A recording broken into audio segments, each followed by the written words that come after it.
কিশোরগঞ্জে একজন শহীদ নাইম এবং নীলফামারীর শহীদ রবেন এবং শহীদ সাজ্জাদের পরিবারের সাথে দেখা করেছি, তাদেরকে আর্থিক সাহায্য প্রদান করেছি এবং এই পরিবারগুলির সাথে আমরা থাকবো ইনশাআল্লাহ। এবং এই বৈষম্যবিরোধী ছাত্র আন্দোলনের এই আন্দোলন সফলতার পর্যায়ে দেওয়ার জন্য আরো অনেক পথ রয়ে গেছে।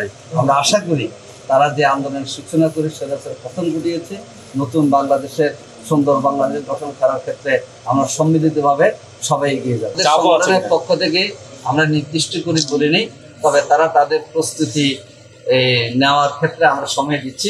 ইনশাল্লাহ এক্ষেত্রে আমরা পরবর্তীতে করব।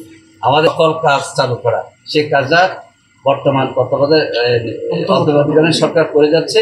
আমরা তাদের অগ্রগতি এবং তাদের সাফল্য প্রত্যাশা করছি, এগিয়ে যাবে ইনশাল্লাহ। আশা করি তারা সফলতা বুঝতে পারবে।